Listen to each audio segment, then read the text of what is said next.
Hello everybody, Shining Owl here, and today I did a bad idea where I decided I was going to play through every 3D Sonic game in what I called Sonic Summer, and this is how it went. So without further ado, let's get started. You dare to fight evil's might. I'll be the last one standing in a flash of light. My eyes are filled with curiosity. You think that you have power over me. In this life, there's no room for you and me. So turn away your face and stay with me. Stay with me. Stay with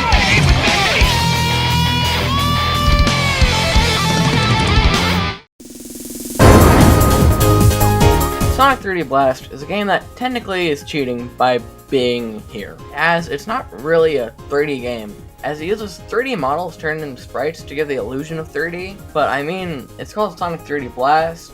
It's also really short, being about 3 hours long. I beat it in one sitting in day one. And this is where I reveal how we will be ranking these games, by looking at the core gameplay, the story, final boss, and the music. And let me tell you, Sonic 3D Blast fails in almost every single department. The story is borderline non-existent, as Eggman wants animals because they go through magical teleportation rings, and Sonic has to stop them. And that is the most basic story out of all of the 3D games. The gameplay was pretty bad, as you can never fully tell where Sonic was, which made jumping and defeating enemies pretty rough.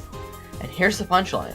Your main goal in the game is to defeat all the enemies, to free the flickies inside of the robot. The final boss was fine enough. The hitboxes on it were terrible though, and when you destroy one of its arms, the arm still has a hitbox, which is ridiculous. And for the music, it's fine. I did not add any of the songs from it to my playlist, but overall, Sonic 3D Blast is an alright game that I would say is worth playing for the novelty of what it is. Hi, Editing Owl here, and I actually did add a song from 3D Blast to my playlist, that being the opening, which you've been hearing in the background, because I didn't realize that this was from that. So, good job 3D Blast, you got one good song.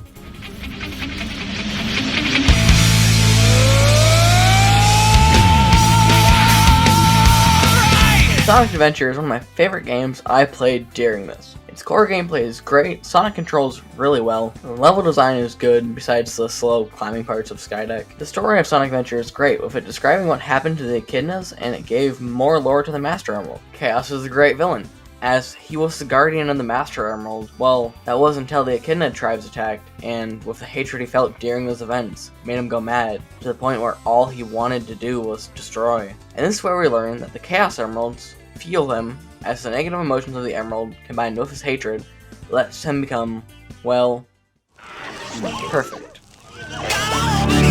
Now, Sonic Adventure 1 did something really interesting, that being there are 6 playable characters, each with their own respective stories on the events of the game, and they are all playable, to say the least. Tails plays really close to Sonic, but with the ability to fly, which leads him to being able to skip huge sections of the level. But on top of being pretty fun to play as, he has a great story where we see Tails go from a sidekick to a hero. Knuckles has the campaign I'm the most mixed on, as the Emerald Hunt stages can be fun if they didn't sometimes go on for too long. The story is pretty good, as Knuckles comes to terms with the job of protecting the Master Emerald and learning what truly happened to his people. Amy's story is fine. Her stages are pretty short, with the gimmick of being chased by Zero, who's trying to capture the bird that Amy's protecting. Now you might be wondering, why is this robot after the bird? Because that bird somehow has the Chaos Emerald. E102 Gamma is a new character to Adventure, as he goes from a mindless killing machine to a hero to the point where he sacrifices himself to save all of the birds trapped within him and the other E-Series robots. And it's truly one of the best Sonic stories they've ever done. Finally, we have Big the Cat, who just goes fishing, and go fishing he does, as the fishing mechanics aren't the greatest, and this especially applies to his Chaos 6 fight, where I'm not entirely sure how it's supposed to work, but I beat it in the end.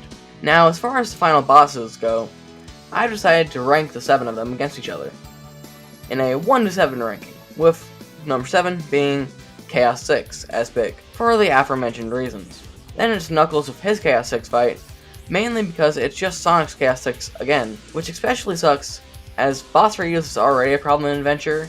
Like, you fight Chaos 4 like 5 times, but it's kind of just a shame that Knuckles' final boss fight is just another example of boss reuse. Then we have Amy's fight against Zero, which besides having some good story build-up is really way too easy. In 4th place we have Tails' fight against the Egg Walker, which is also really easy, but has enough going on gameplay and story-wise to make it pretty enjoyable.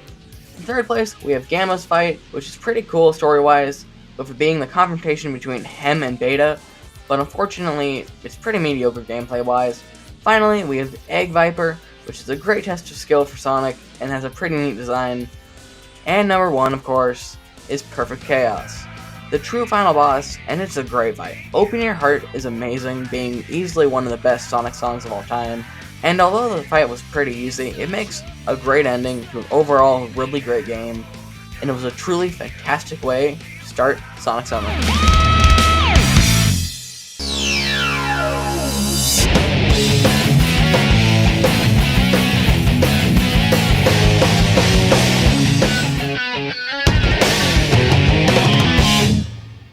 Sonic Adventure 2 is fantastic, and that's great for it, especially considering I played through all of it in one day, but doing that somehow didn't lessen the impact of its story, and the great game that it is. But it did expose a flaw in the game, with the Mech and Emerald Hunt stages being kinda bad in their own ways, but Sonic has never controlled so well.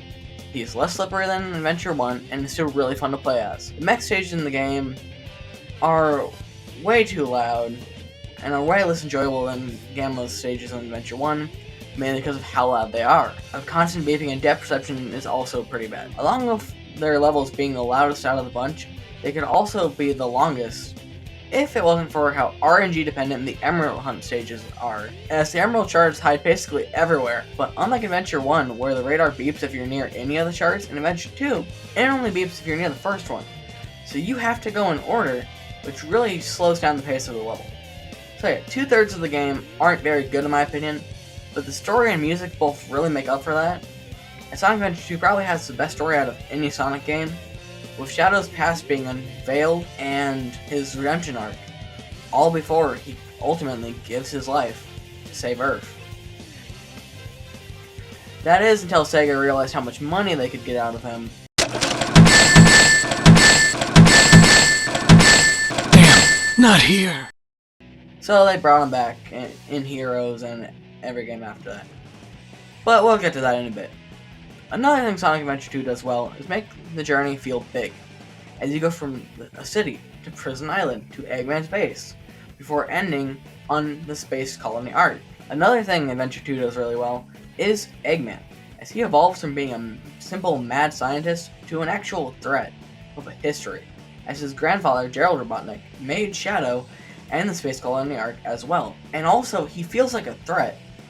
He's always 3 steps ahead of Sonic and friends, and if it wasn't for Sonic learning Chaos Control from Shadow, and Shadow betraying him with his own plan, Eggman would have won. Now, that's enough about the story. The music, as well, absolutely slaps, with how we get such great tunes as Cityscape and I Am the Eggman, and of course, Live and Learn. Probably the most well-known Sonic song ever made, which lets me get to the final boss ranking. In 3rd place, we have Sonic vs. Shadow's fight.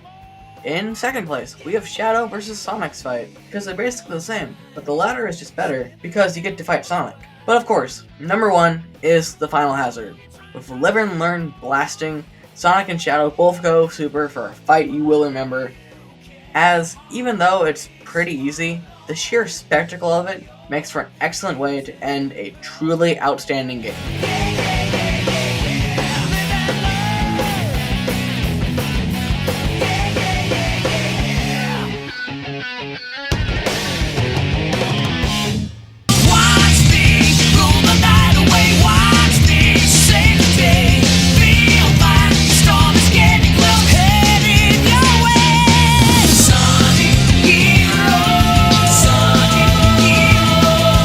Find you, can find you, define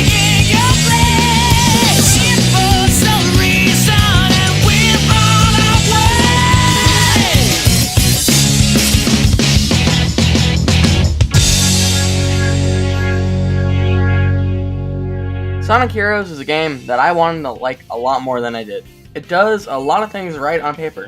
I enjoy having a lot of characters to play as, and it should be really fun. But the issues arise when you realize you have to play through the game 4 times, which is slightly exaggerating. But your first time, everything is new, the levels all feel so unique, and have themes that are really good, from the beauty of Seaside Hill, the stunning blue pinball tables of Bingo Highway, the sheer scale of Bullet Station, and the coolest Hill Egg Fleet opening with a...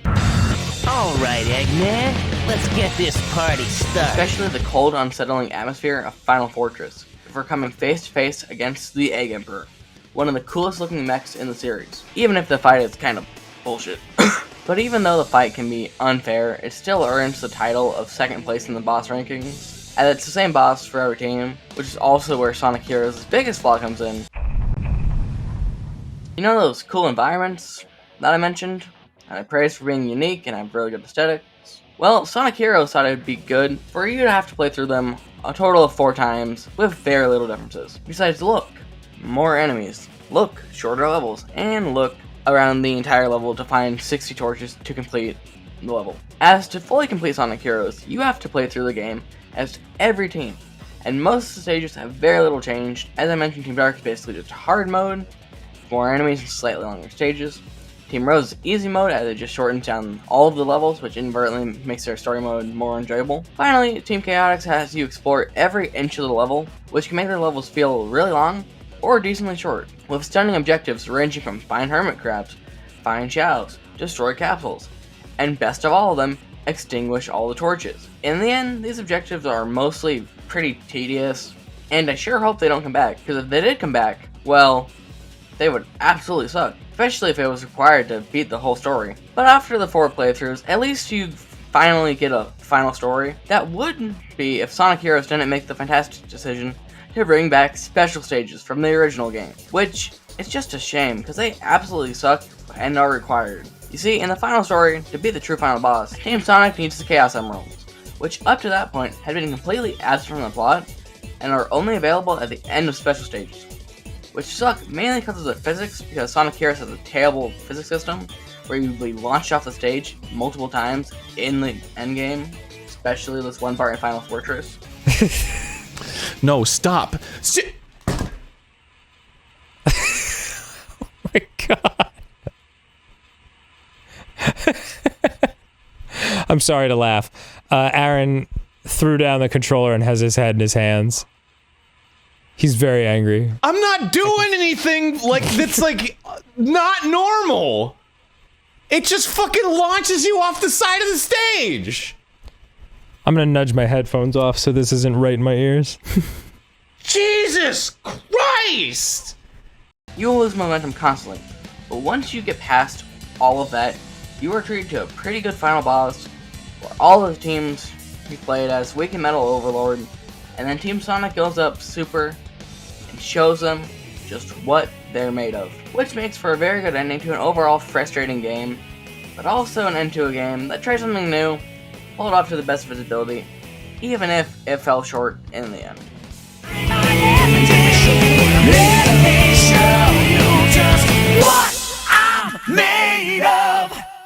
And while writing this, I got a little writer's block, so I decided to ask ChatGPT for what Sonic Heroes was. And this is a line from that script it generated. The script I just read, I wrote. This is what it wrote here. With graphics that pop like chili dogs and a soundtrack catchy enough to make you hum Green Hill Zone in the shower. Green Hill isn't even in the game.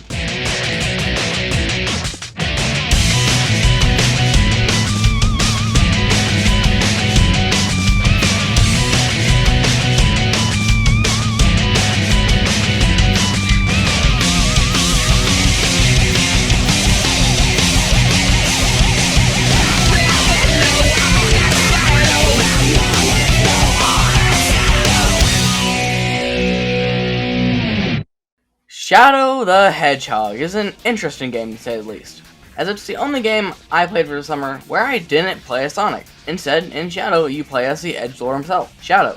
In a game that's pretty unremarkable, as Shadow controls pretty similarly to Heroes, but more fine-tuned this time around, but with one major flaw, that being, you know how I mentioned I wasn't a big fan of the Team Chaotix missions?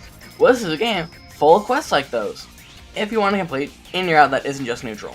And that's right, you all heard me. Route. As Shadow the Hedgehog has 10 different routes that are required to unlock the true final ending. Now, full disclosure, since this isn't a Sonic game, I originally planned just to get the bad ending after playing all of the other Sonic games, so I'd kill Sonic after the pain he put me through. And the bad ending was really short, so I installed an update to Shadow that was a fully completed save file, and I did the last story because by this point I gotten attached to Shadow's character, so I did it. It was a little underwhelming, but I'm all means a banger, and the fight was at least unique, with it being the only final boss where you, go figure, don't play as Sonic. And this one is all Shadow, and all in all, does a great job feeling climactic, and ends Shadow the Hedgehog on a more positive note.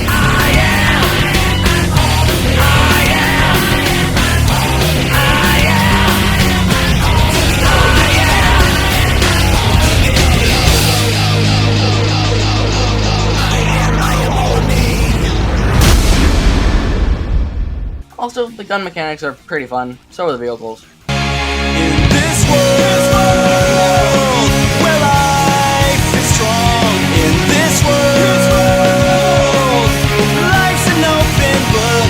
In this world, where compromise does not exist. In this world,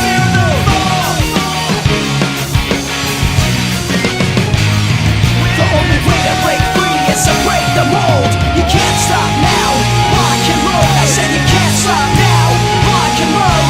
Don't stop now, come on and rock and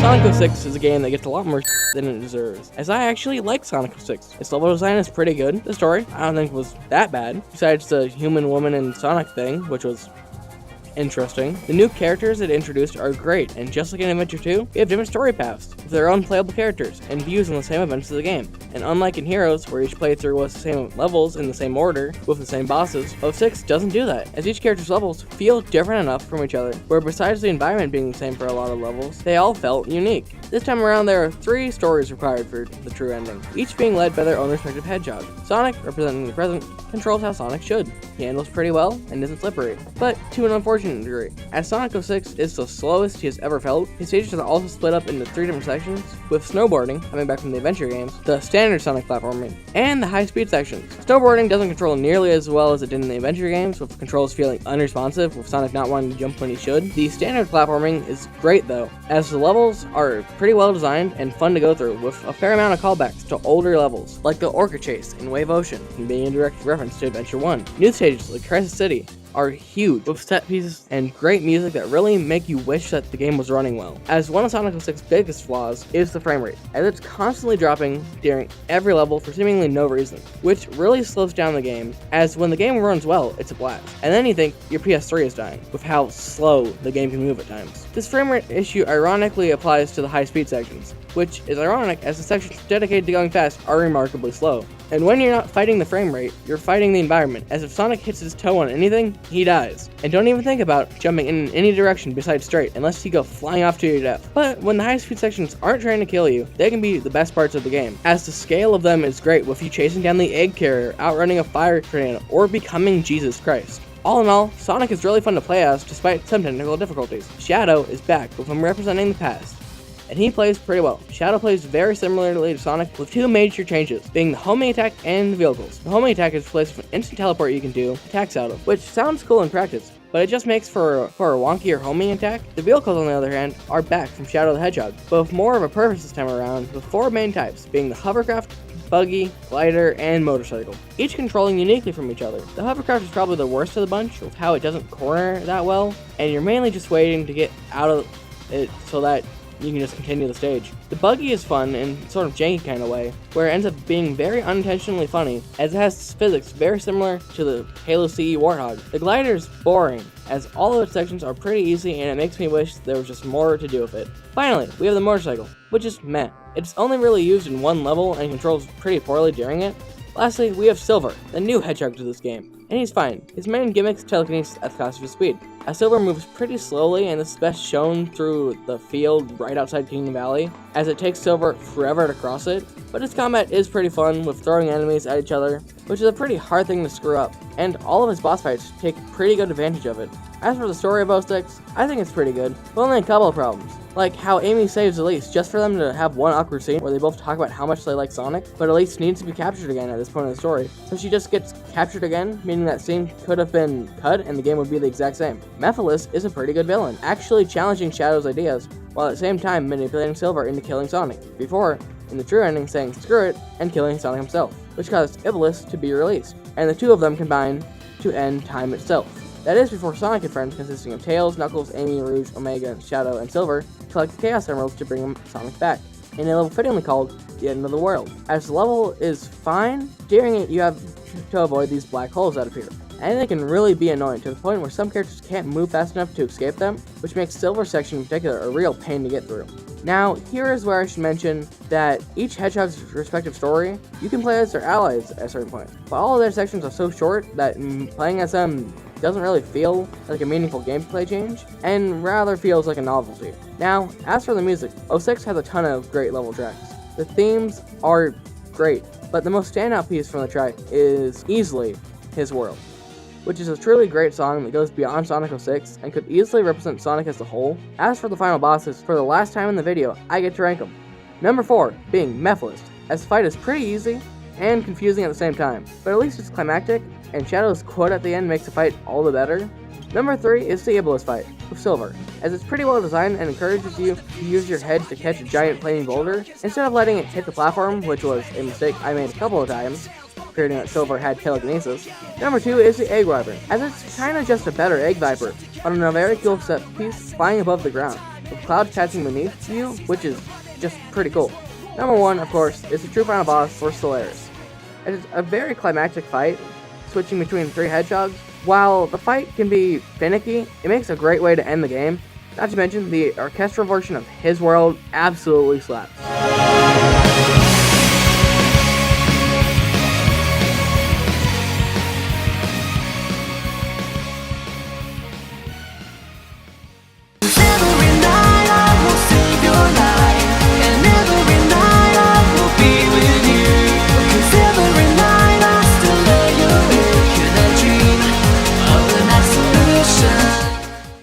This game is a late addition to this, as it's a fan-made, but effectively it's just a better Sonic 06, by getting rid of slowdown, making snowboarding and vehicle control a lot better, and generally making the game less buggy.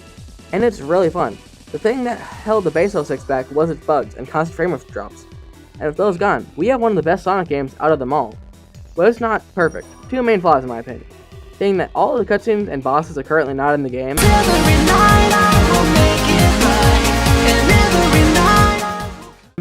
which is more of a nitpick than anything. But the real issue is how Chaos X sped up the characters. Now, most of the cast controls really well, with one exception being Silver. As he's a little too fast, his sections weren't really designed for such speed, and it makes controlling him feel pretty slippery. At first, that is. With the occasional hiccup here and there. Once you get used to it, it's better, but the issue is still present, with Silver being too fast. Hopefully, in the next update, he slows him down a little and is able to strike a good balance with Silver's speed. P06 is great, and at the time I played it, I'd already beaten every game that I needed to complete Sonic Summer, and I played it and I couldn't put it down. I encourage everyone watching this to try it, as it's a fantastic game. Chaos X, keep up the good work, and I can't wait for the final story update. 7 rings in hand, speed through nights with beating sand. 7 rings in hand, wonders all under command. 7 rings in hand, wild with just one single hand. 7 rings in hand, narrowed hearts catch fire now. Make believe reborn, missing mind rethought. Question all that's known, legends blurred and torn. Sonic and the Secret Rings sucks. It's a motion-controlled auto-runner piece of shit, and I hate it. Now, let's start on a positive note, shall we? The game is pretty creative, with Sonic being transported to the Arabian Nights, which makes for a pretty different aesthetic that works pretty well, with you seeing a bunch of characters from the book being represented by different Sonic characters, which is kind of a neat idea, but also done much better in the next storybook game. The music of Sonic and Secret Rings is also pretty good, with great songs like Let the Speed Mend It,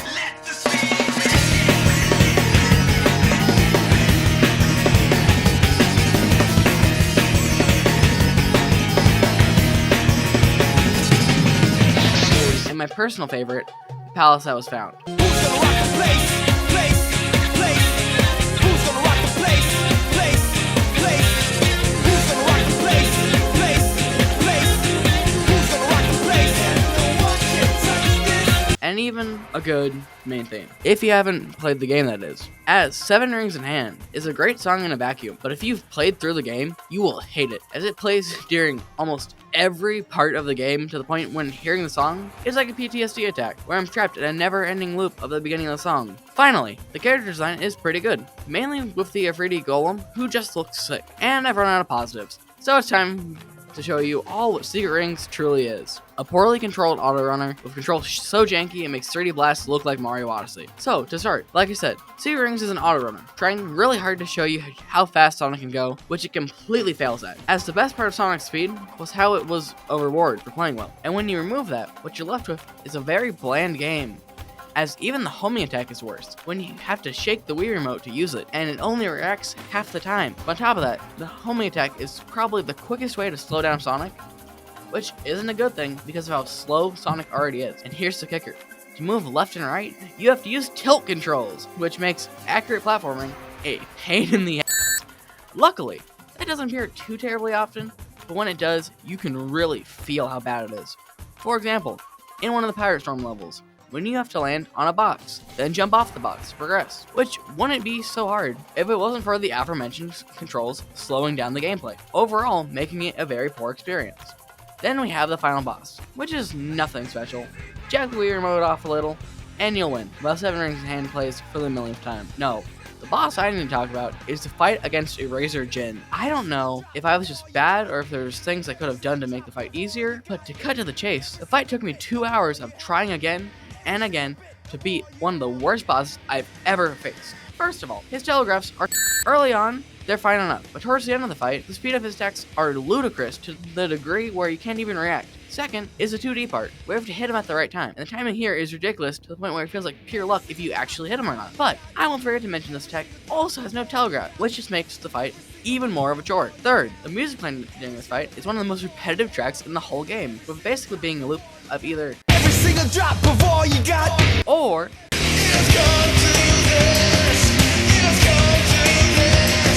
and a little in between. Basically means nothing when you're fighting a boss that moves faster than you can react, and with a timing-based section with no telegraph and practically luck-based timing. I, from the bottom of my heart, hate this boss and the game it came from. Eraser Jin was a combination of all the things I disliked about Secret Rings. The auto-running, the bad boss fights, unresponsive controls, timing windows that didn't work, and I wish it was the worst game. But at the end of the day, it was at least entertaining, which more than can be said for some later games. I see it, and now it's all within my reach. Possibility, possibility.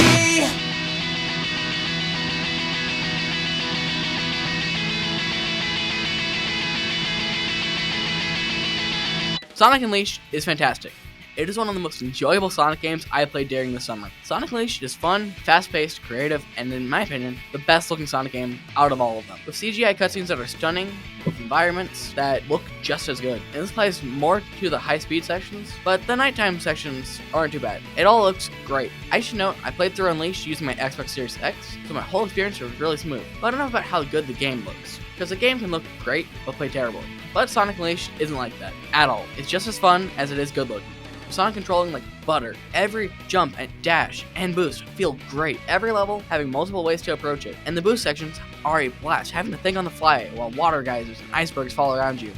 It's fantastic, and it really encapsulates how fast Sonic can be, all off some of the best songs in the series played. Then it becomes nighttime, and the cracks in the game start to show. As the high-speed sections leave and are replaced by a slower, more hack-and-slash based gameplay. As Sonic transforms into the Hedgehog, the game's gimmick, and also half the levels in the game. If you're trading off between the two different forms of Sonic, the high-speed day stages and the slower, more combat-based stages at night. The Hedgehog is a good idea in a vacuum, with its levels, as I mentioned, being more combat-focused, which would be fine if it wasn't for the combat feeling pretty samey at the end of the day, with it being mash X or Y multiple times, occasionally broken up by a couple quicktime events, which would be fine if these encounters didn't take forever. Now, I will say that the Hedgehog does have a pretty high skill ceiling, that the game really doesn't force you to learn, with the aforementioned combat only being half of the Hedgehog's gameplay, with the other half being some hardcore-like platforming that controls well enough with only the occasional Sonic quirk. Now, two other things I want to mention: the medallion system and the quicktime events. Sun and Moon medallions are collectibles hidden around the stages of the game. The Unleashed made the great decision, making it so that you had to collect them in order to progress, which really killed the pace of the game, with the biggest offender being the 120 Sun Medals required to unlock the gate for Jungle Joyride Act 1, as there is only 200 Sun Medals in the game, so you have to collect over half of them to beat the game. And the best part about it all is how this only applies to Sun Medals, as the biggest gate for the Moon Medals is only 60, yet for some reason you need double that. Regardless of that, at least Jungle Joyride is a fun stage where I somehow managed to do this.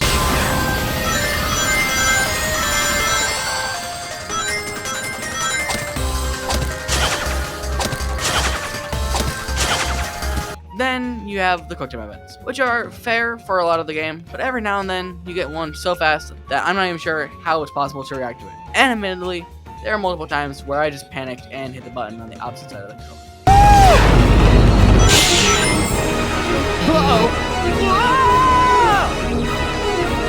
All in all though, the quicktime events can work well in Sonic. It's just too bad they were shredded down to basically nothing in the next game they appeared, and the final boss in Unleashed is pretty good, with it basically being one fight broken up into 4 distinct parts, only partially counting the Egg Dragoon as the final fight for the Hedgehog, who has largely had pretty inconsistent boss fights, ranging from great to shove blocks. But the Egg Dragoon puts them all to shame, with it being a fantastic fight. Then you play as Light Gaia in a section that frankly takes way too long, his controls are really unresponsive, and just doesn't feel the best to play as. Luckily, you only have to play as it 3 times. Then Sonic jumps on the golem and takes out one of the eyes of Dark Gaia. In a mini level section, that's pretty good, and really tests your reaction time. Then you have the Supersonic part of the fight, as an orchestral version of Endless Possibilities plays, which makes for a great fight you won't forget for the sheer scale of it. Which in Sonic Unleashed has a fantastic game that is easily in my top 5 Sonic games. Also, yes, Eggman Land is a very hard level. It took me 40 minutes and I got a beer, so that says something.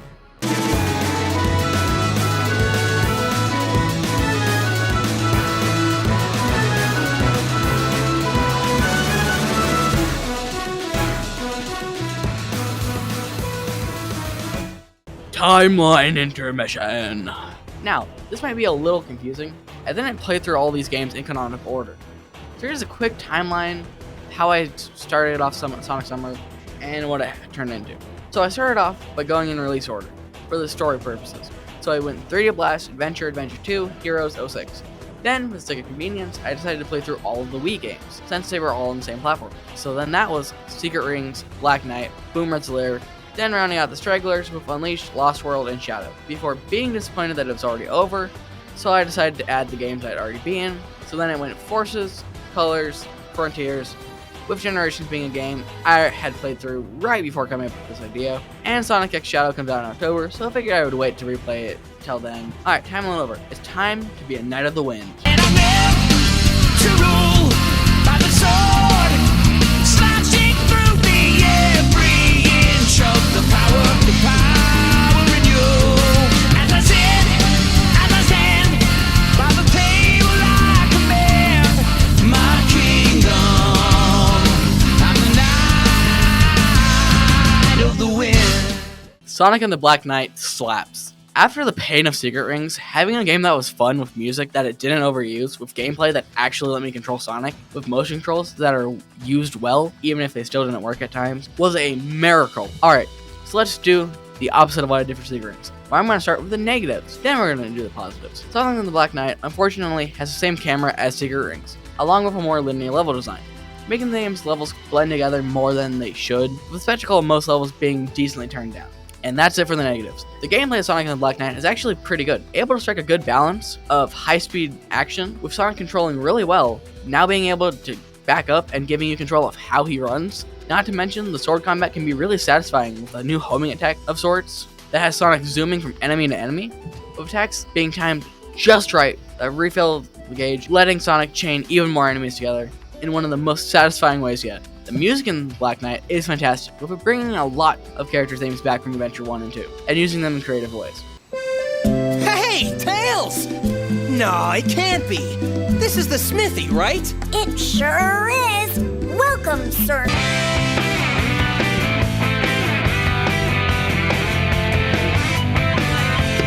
The heck are you? Shadow? I am Lancelot, Knight of the Round Table. I challenge you to a duel. Some things never change. What do you mean by that? It all starts with this. A jewel containing the ultimate power. That's the Chaos Emerald! Now I know what's going on. The military has mistaken me for the likes of you. So, where do you think you're going with that emerald? Say something, you fake hedgehog! Sonic!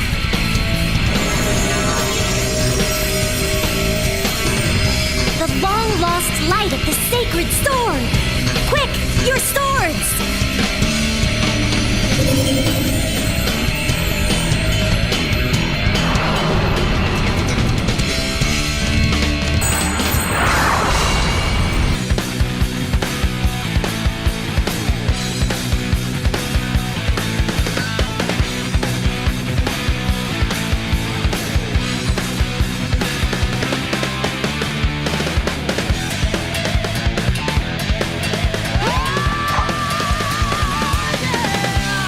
Along with new songs like Fight the Night and Night of the Wind being standouts, but the most standout piece is easily With Me by All Ends, being one of my favorite Sonic songs of all time, with encapsulating the game's themes perfectly while also being a great song on its own. It's so good to the point where I made it the opening song for this very video, instead of Live and Learn, which probably would have been a smarter decision. The story of Sonic and the Black Knight is really the last time until Sonic Frontiers that Sonic would try to do a serious story, with it starting as Defeat the Evil King, but progressing into the purpose of life with all the characters. We see this best with the Knights of the Round Table, who question why Sonic does what he does, and Merlina questions why flowers bloom, with the ultimate message of the game being, sure, things will end one day, but enjoying life is what's ultimately important. And boy, I was not ready for a Sonic game to have that message. It wasn't done nearly as well in Black Knight as, say, Persona 3, but considering you could beat this whole game in the time it takes to start Persona 3, it's beautiful in its own way, and that is all punctuated with the final boss being Merlina, with her powers unleashed and her wish to make the world never-ending, with Sonic being the only one to stop her, not because of her evil plans, but her flawed views, and Sonic doing what he's gotta do, and some fantastic fight, with sword counters being satisfying as always, with it, as I said, being one of the best Sonic songs ever playing Dairy. In the end, Sonic and the Black Knight is an ambitious game that accomplished what it set out to do, and that for a long time was the last story Sonic told, and it was beautiful.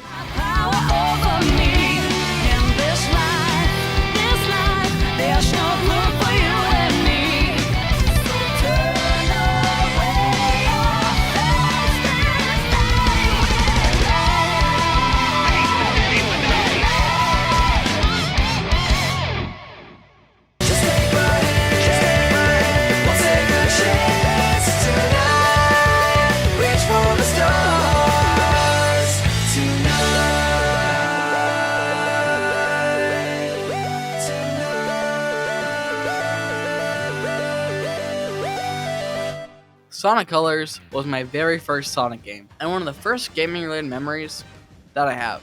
So do I have a lot of nostalgia for it? Yes. But I replayed it for the first time in a long time during the summer, and it still holds up really well. Sonic controls just as good as I remembered, and with a certain snappiness to it all. And it's how Sonic should feel to play. I should say that I replayed the Wii version of Colors instead of buying Colors Ultimate, so any problems that version has, I didn't have to deal with.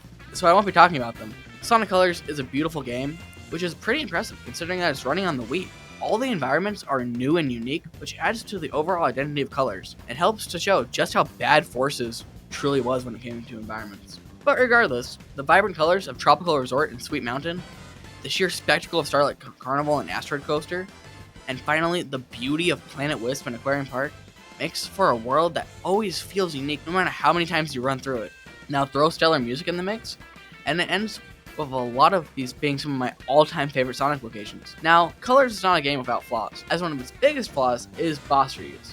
Now don't worry, it's not near Adventure 1 levels, but it's still pretty bad, with 3 main bosses, being Big Boy, Captain Jelly, and the Frigate. The first fight against all of them is pretty easy, with the second fights being the harder variants, as Big Boy doesn't really get any harder, Admiral Jelly is now underwater, and Frigate Scullion feels like it actually got harder. As for the final boss, we have the Nega Wisp robot, which is fantastic, with it being the peak of Sonic running at a boss to hit it. All while the music goes from a mechanical Eggman theme, showing his total control, as Sonic turns the tide of the fight as you power up with all of the Wisp and send Eggman to the stars. Unfortunately, it was too good of a final boss, and we'll see why that is in time. Story-wise, Sonic Colors is a huge step back, as the story can be simplified down to, oh no, Eggman is using aliens as fuel, and Sonic has to stop him, with all the dialogue being Marvel-esque, including how No copyright law in the universe is going to stop me! But considering how this is the first mainline Sonic game to exclusively debut on Nintendo consoles, it makes sense to have a more lighthearted story, as it tests the waters. Overall, Sonic Colors is a very enjoyable game, and still is one of my favorite Sonic games of all time.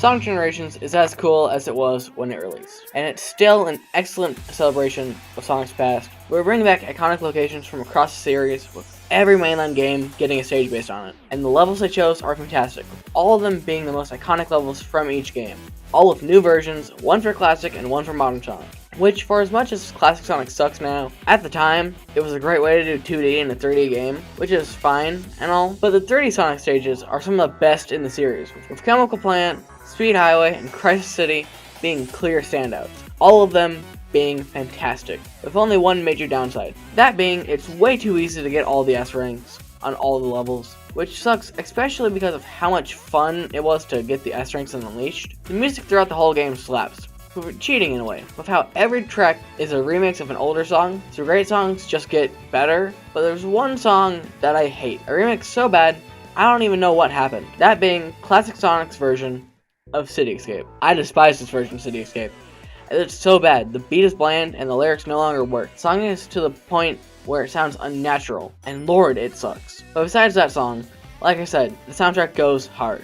Story, once again, very basic, with Eggman making the time meter and teaming up with his classic counterpart, where they destroy time, and it sounds cooler than it is. Because it really just boils down to the excuse as to why all locations are bad. The bosses are great, with 3 rival battles, 3 final bosses to turn into regular fights, and 1 pretty boring Supersonic fight. The rival battles are pretty good, with each being the new Hedgehog of the era. You have Metal Sonic for the classic era, Shadow for the Dreamcast era, and for the modern era, you have Silver, in fights that represent all of them very well. And this great boss streak doesn't end here, as the 3 X final bosses are fantastic, with Perfect Chaos being changed to a platformer fight, Death Egg Robot getting a whole new phase, and finally the Egg Dragoon getting a modern Sonic fight, and not a Wayward fight. And like I said earlier, they are all great. And then the final boss happens, and it all goes downhill fast. Mainly because the fight is a slog to get through, but being chased down the time meter. And in doing so, it makes the fight feel repetitive. Hitting the time meter doesn't feel satisfying at all. And the worst sin that the final boss can commit is the theme is just kind of generic, as Sonic Generations doesn't have a main theme to make an instrumental out of, which all in all ends the game on a pretty low note, even if the game was almost exclusively highs.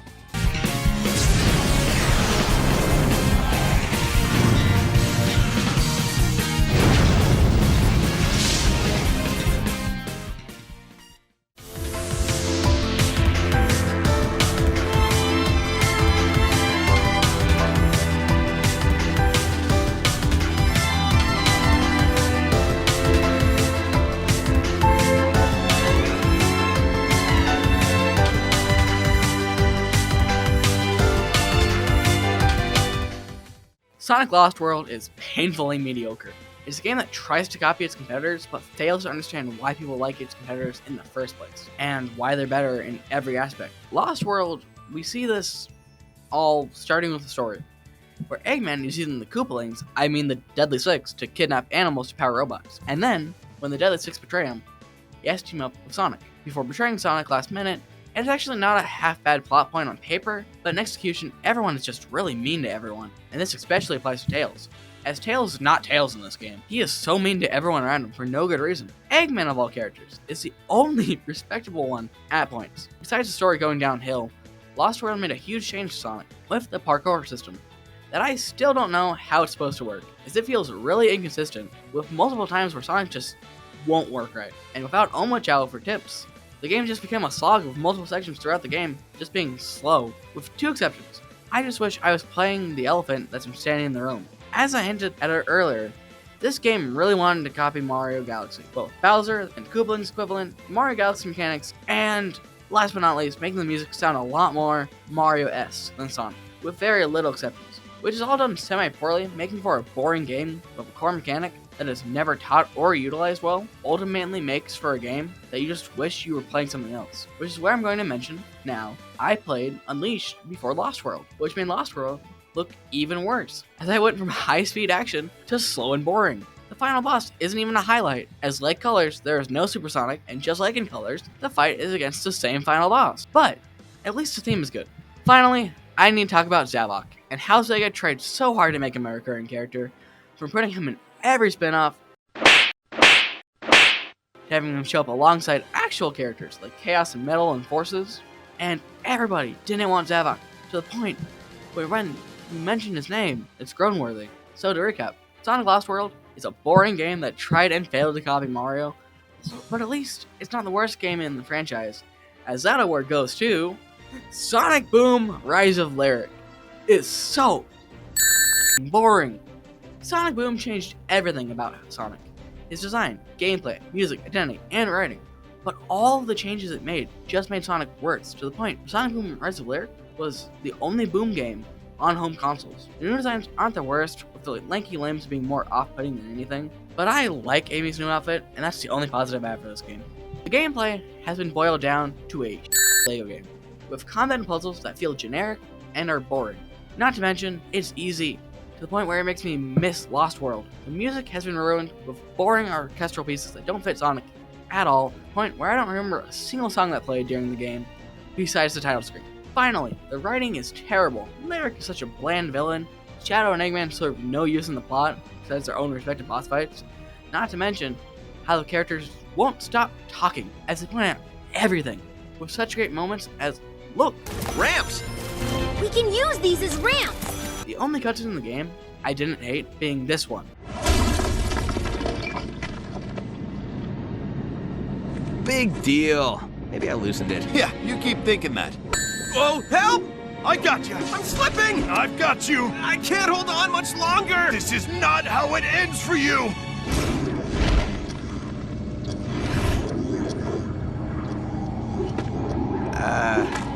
Thanks. Because it was the only one that felt like thought was put into it. The final boss is a joke, 4 little platforming challenges before you actually get to beat Lyric. And I only remember the fight because it's the last thing I had to do. But the cherry on top of it all is how Sonic Boom is by far the longest game in the series, and you can feel it with how boring the map and characters are. And that all combined makes Sonic Boom Rise of Lyric the most forgettable and boring Sonic game out of them all. From terrible combat, terrible characters, and it really just made me wish that I didn't have to play it anymore, and I never will play it again. Together we can show the world what we can do. You are next to me and I'm next to you. Pushing on through until the battle's won. No one's gonna give something to us. Into each other we put our trust. Standing united after the fight. Sonic Forces is forgettable, which is a shame considering it had a lot of things going for it. The promise that the amazing Sonic gameplay from Generations would be returning, with a custom character creator, and a story that could be on par with the adventure games.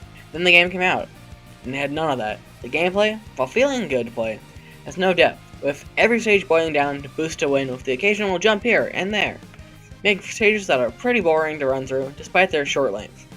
And when I say short, I mean short. average level in Sonic Forces runs from about 1 minute to 2 minutes and 30 seconds long, making Sonic Forces the shortest game in the franchise. The game being short is a shame, because Sonic Forces could have been a great Sonic game, with a great story. With the power of the Phantom Ruby being practically unlimited in terms of storytelling, I love Infinite, but the game doesn't fully develop his character, and Episode Shadow helps with that by showing who he was before he powered up, but they do so in a way that contradicts the main game, which states that he was a machine created by Eggman. Regardless of his inconsistent backstory, he could have been great, and he has a design that rocks, with a theme just as good to go with it. But the story throws him away, leaving his fate unknown, and I doubt we will ever get the answer to what truly happened to him. Sonic Forces, like the adventure games, has 3 different playable characters. Unlike Adventure, they suck.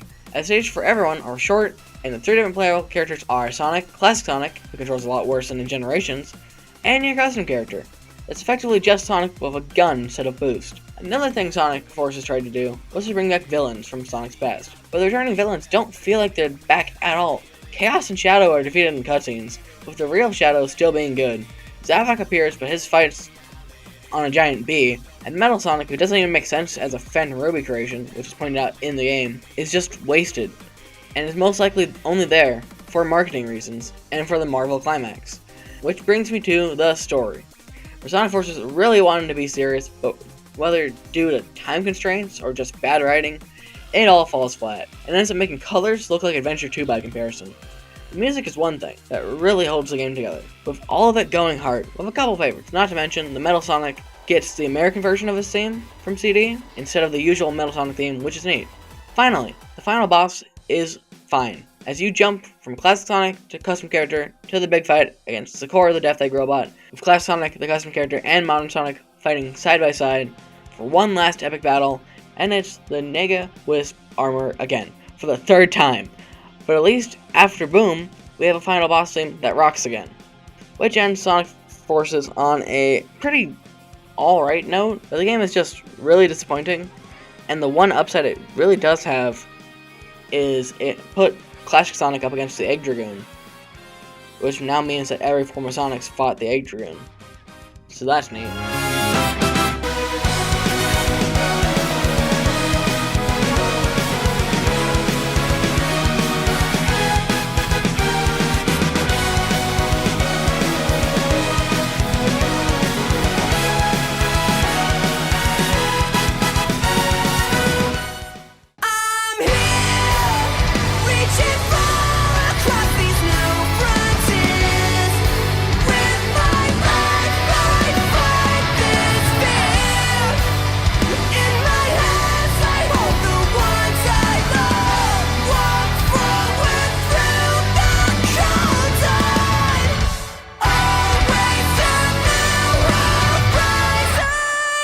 Sonic Frontiers is a true return to form. The game is fantastic. The music, story, characters, and speed feels great. After how bad Forces, Lost World, and Boom were, having a good game is refreshing. Now, I've liked Sonic Frontiers for a while. I played most of it in 2023, shortly before Tears of the Kingdom came out. Then, when Tears of the Kingdom did come out, I dropped it to play through Tears of the Kingdom. After I beat Tears of the Kingdom, I came back and finished it. Then for the summer, I bought a copy for my Xbox Series X, played through it again, and it was just as fun as I remembered it, with Sonic controlling really well with a great balance of speed and handling. Now Frontiers did something different from the rest of the series, and went full open world, and gave a ton of new things to do as you collect and traverse different islands in the game. Getting portal gears to unlock cyberspace, which houses traditional shorter levels. Get Volt keys from cyberspace. Get Chaos Emeralds with Volt keys, all while collecting character memory tokens to progress the plot before you fight the Titan and rinse and repeat. Now doing all that can be a lot of fun. Cyberspace is pretty well designed, mainly because it took level designs from other Sonic games, but regardless, it's great, with the only real flaw being the process of collecting things can be pretty boring, as the main progress of collecting memory tokens just keeps increasing to an unnecessary amount. Good thing though, that you can just use Big the Cat to get everything you need, even if it does make the game feel a little shallow. Luckily, the story makes up for any flaws the gameplay loop may have, with the writing being stellar. Knuckles, Tails, and Amy feel like themselves for the first time in a long time. Knuckles has an actual reason as to why he's here. Amy realizes she has more to offer than meets the eye. Tails has easily the best arc besides someone who we'll get to in a minute. Tails being redeemed, how the writing screwed him over in the past, and basically continuing his Adventure 1 arc learning that he has to stop relying on Sonic and grow up, with him even mentioning how weak he had gotten when Infinite showed up, inadvertently making Force's story better. Now, the character with the best arc, by far, is Sage, with her story humanizing Eggman once again, with a father-daughter dynamic that is built up well, while being touching all the same, with how we see the beauty in Sonic's friendship and her sacrifice in the end making for a great ending. Mirrors Shadow's redemption arc in Adventure 2. I think this is such a sad but great ending song for the credits, with Sage singing, and it is truly fantastic. And I do hope we see Sage again in the future, as she deserves to come back, in the same vein as Metal Sonic. The music and the Titan fights are where Sonic Frontiers shines the brightest, with the combat being spectacular, with having to parry attacks and wail on the boss, with the set pieces during all of them being great. Not to mention, the music really makes you feel like adventure with every boss in the game, minus the end game of the base game. But they all have a fantastic rock track accompanying it, with all of them becoming all-time favorite Sonic songs. And the best of all, for the real last time, it's time to rank final bosses. And second place being the end in the base game. It's just a bad fight that isn't Sonic at all. It doesn't test your skill, it's just the Nier Automata hacking minigames, but the whole boss fight. Story-wise, it ends up working, but it doesn't work out very well gameplay-wise. But number one is at the end of the final horizon, and this is a true test of skill. Fight being satisfying as hell, with massive set pieces, using the gun, this cold-ass shot of Eggman as he holds the gun and shoots Supreme. It's all fantastic, which, all in all, proves that Sonic Team can still make a fantastic game, and I'm excited to see where Sonic goes from here. Standing here, the way ahead's becoming clear. All across these new frontiers. In my hands I hold the ones I love. Walk forward through the cold tide. Always to new horizons.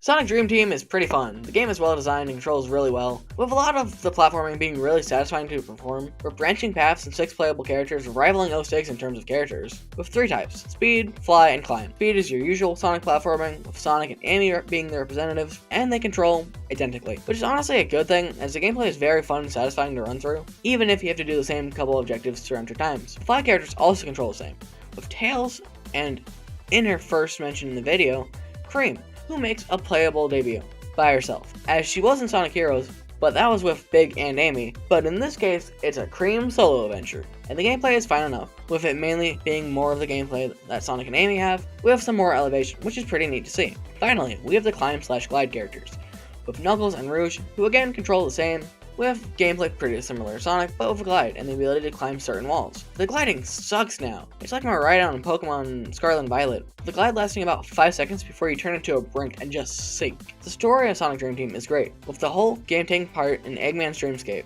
with everyone written pretty well, and that includes the new character to this game, Ariam, who is great, and just too bad she's trapped in a mobile game on the Apple Arcade of all places, as Sonic Dream Team is an Apple Arcade exclusive, meaning it won't be brought to consoles, and you need to pay a subscription to play it. Luckily, they offer a free trial, which let me play through the whole thing and probably canceling my subscription after I was done. Now, being a mobile game is a pretty big flaw, but not nearly as big as Rouge's voice, as I just don't like her at all. Remember, this is how Rouge should sound.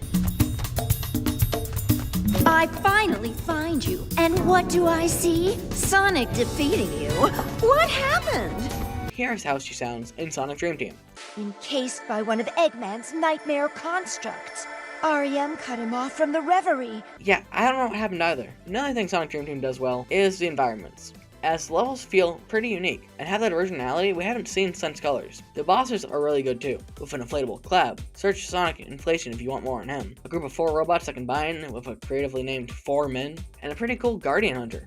Unfortunately, the final boss, while being a great set piece, is mainly just a level in disguise and doesn't have a proper fight against him, that being Nightmare Eggman. Finally, the music is good, with my main complaint being the length, as since the levels are smaller, so are the tracks. All in all, Sonic Dream Team is a pretty good game that I hope escapes the Apple Arcade, even if it, I don't know, kills itself. The nightmare's over, Eggman!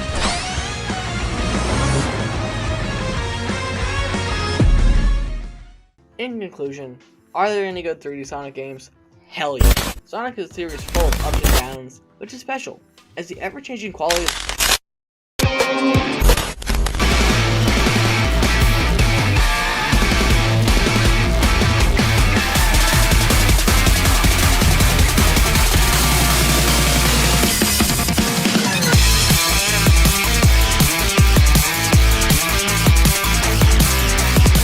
Sonic X Shadow Generations is a fantastic game, as it takes an already great Sonic Generations and adds an entirely new Shadow campaign on top of it. This Shadow campaign, combined with base gens, basically rivals Unleashed in terms of my favorite Sonic games, but I'm getting ahead of myself. So, Shadow Generations is basically an answer to what Shadow was doing during the events of Sonic Generations, with a ton of locations from Shadow's past and future coming all together, with the game being constructed pretty similarly to Generations. Shadow completing levels, collecting keys to unlock boss gates, all before fighting the big bad at the end. And the way it's done is fantastic, as all the levels you run through are great, with branching paths out of the wazoo.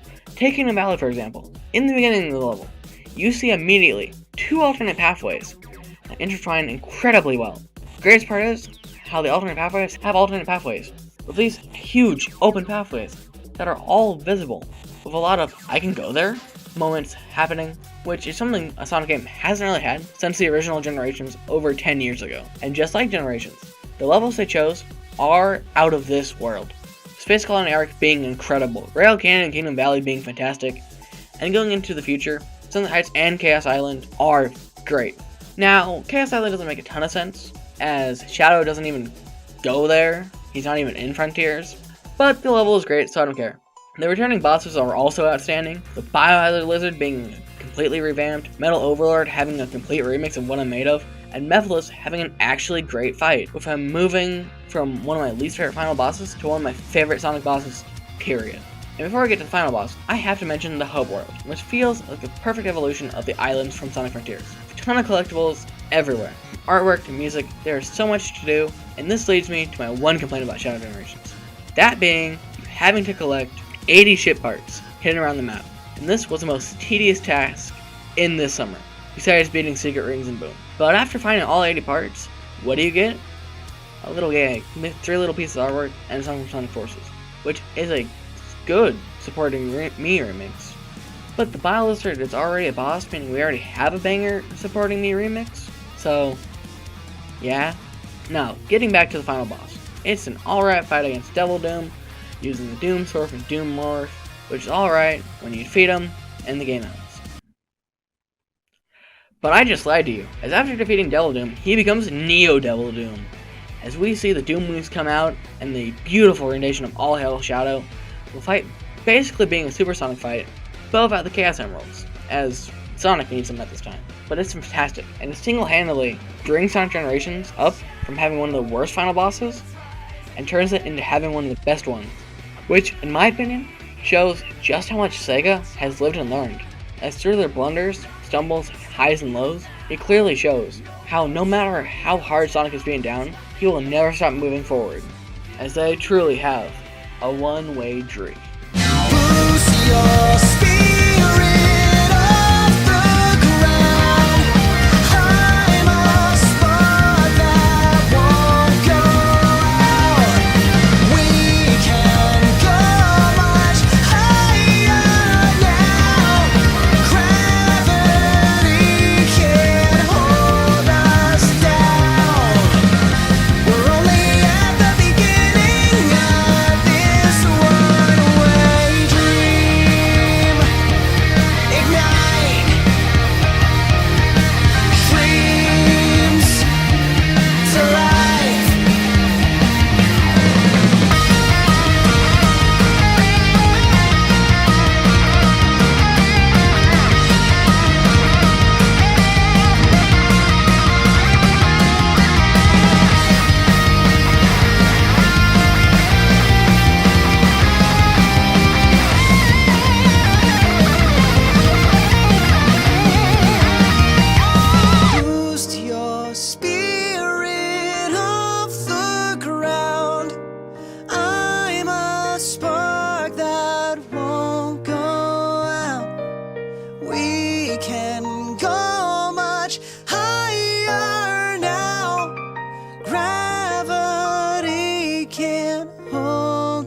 us down. We're only at the beginning of this one-way